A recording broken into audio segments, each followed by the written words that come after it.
بسم اللہ الرحمن الرحیم۔ معزز خواتین حضرات، السلام علیکم ورحمۃ اللہ وبرکاتہ۔ قرآن مجید کی انگنت لاتعداد اور بے شمار خوبیوں میں سے یہ بھی ہے کہ یہ ایک معتدل اور متوازن کتاب ہے۔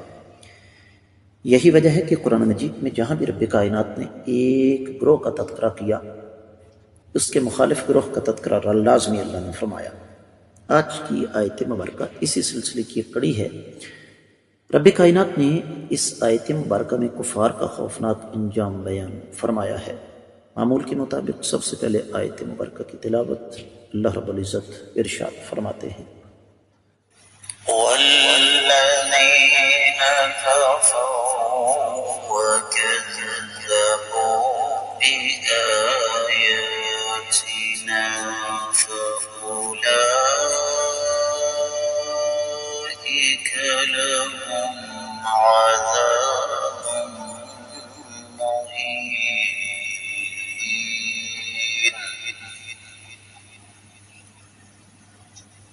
والذين كفروا وكذبوا بآياتنا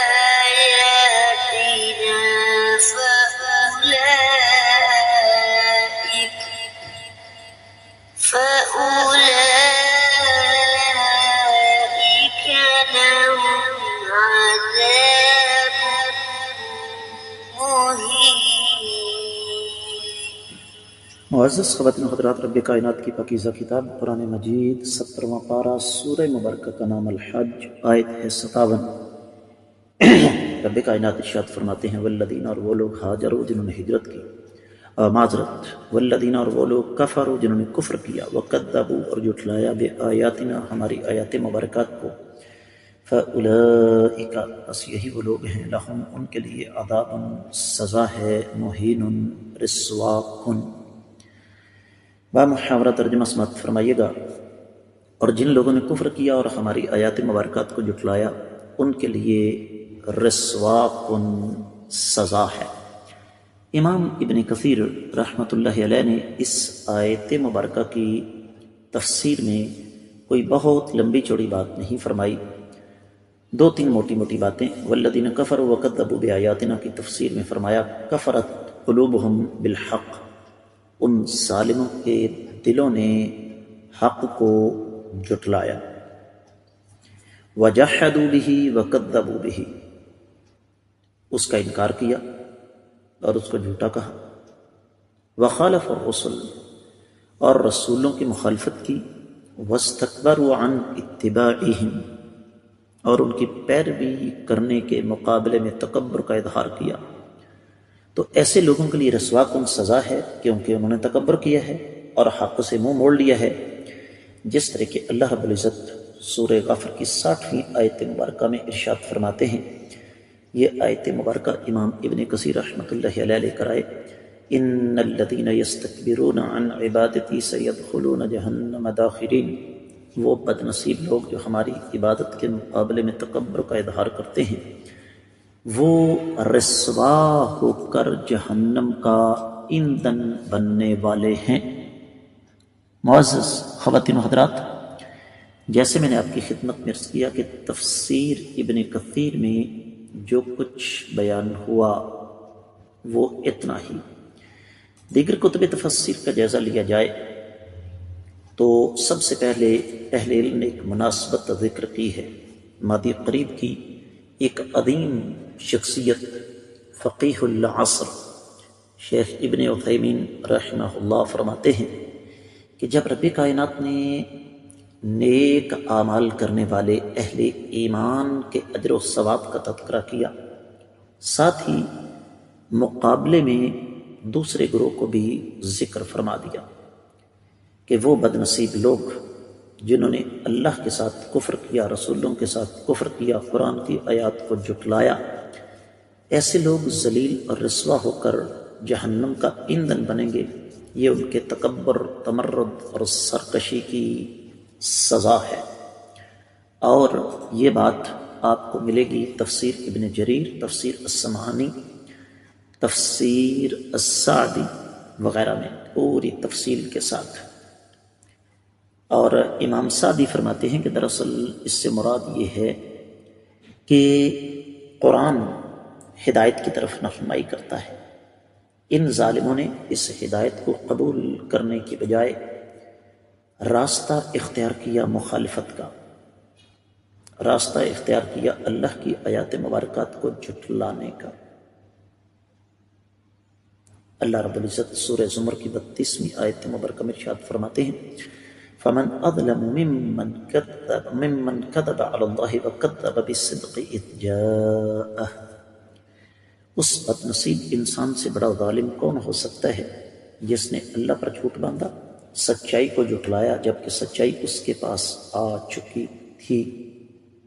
تو ایسے ظالم، ایسے بد نصیب انسان کی معزز خواتین و حضرات کم از کم سزا یہی ہے کہ ایسے بد نصیب انسان کو ذلیل کر کے، رسوا کر کے جہنم کا ایندھن بنایا جائے.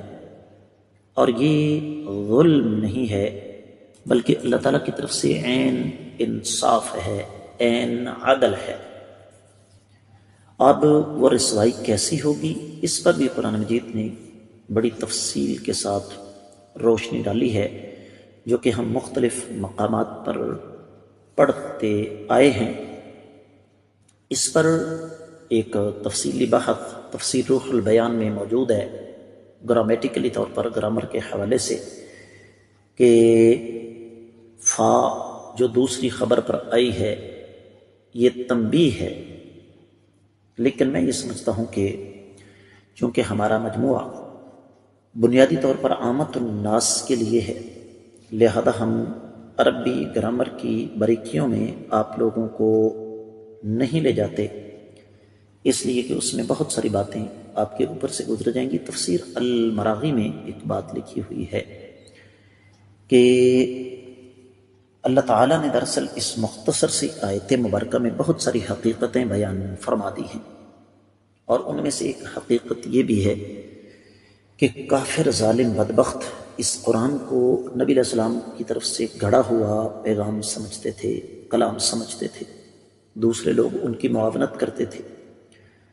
اور یہ دراصل تمرد اور سرکشی کی انتہا تھی، ورنہ اگر وہ اس پر غور کرتے تو یقیناً اسے قبول کرنے سے انکار نہیں کر سکتے تھے.